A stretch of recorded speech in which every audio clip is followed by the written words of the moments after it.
The government is a big trap designed to keep people in its orbit. You're supposed to work within the context that the government provides you to live your life, make money, and affect social change. Or at least you're supposed to be too afraid of the government to step out of line. But even rebelling against the government directly is part of the trap.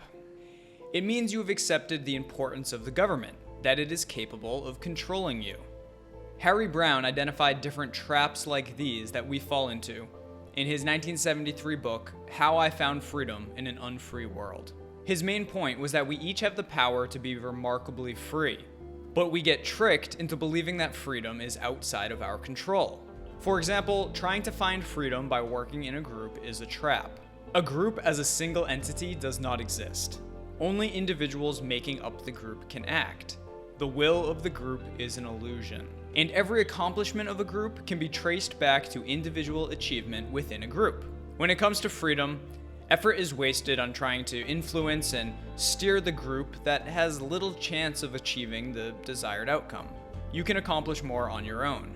That doesn't mean groups are never beneficial. Working together is absolutely necessary to live in the modern world, but only by understanding where individual interests overlap and clearly defining the roles of how various parties can strengthen as a group is it actually beneficial. The government is a type of group trap, made worse by the fact that we cannot simply say, no thank you for your services, and go our separate ways. But that doesn't mean you have to fall into the traps. Browne outlined 4 main government traps. The belief that governments perform socially useful functions that deserve your support. 2.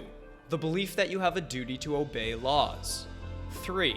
The belief that the government can be counted upon to carry out a social reform you favor. 4. The fear that the government is so powerful that it can prevent you from being free. Governments have done a tremendous job over the millennia convincing people that no other method of organizing could produce safe and prosperous societies, because governments have such good track records, right? Browne says, "It's not surprising that most people turn first to the government whenever they become concerned about their freedom.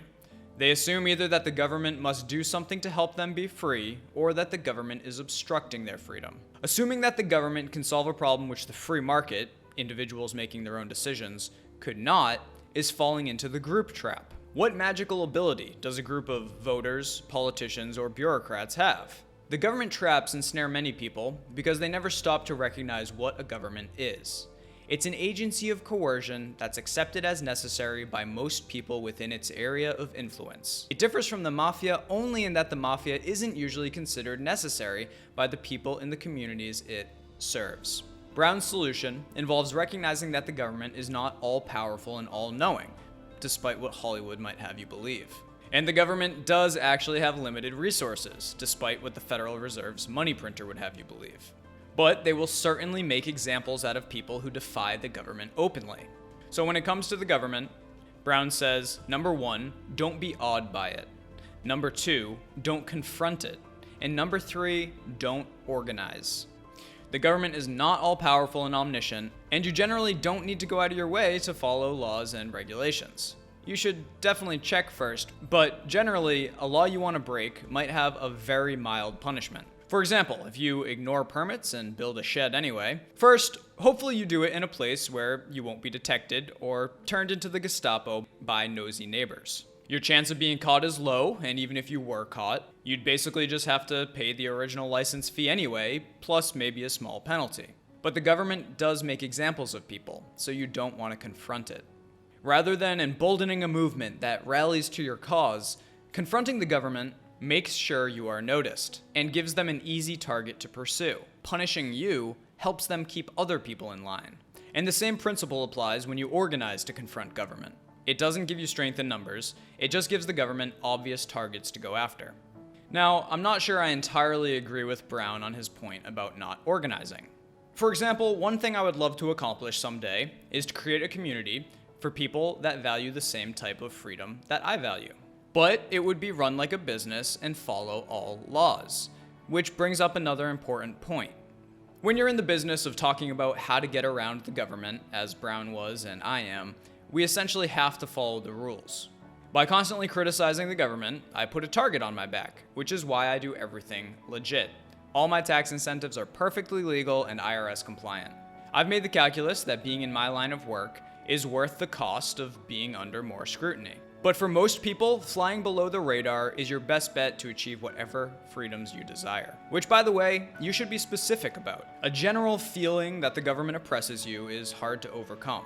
You have to identify specific laws, regulations, or obligations that are most stifling to your freedom, and then go about solving each one step by step. Harry Browne passed away in 2006, and as I said earlier, the book was originally written in the 1970s. In fact, my copy might actually be from the 1970s. It looks pretty old and tattered at this point, but they've since released an update on Amazon. I recommend reading How I Found Freedom in an Unfree World to anyone who's interested in freeing themselves. And not just from government, that's just one small section of the book.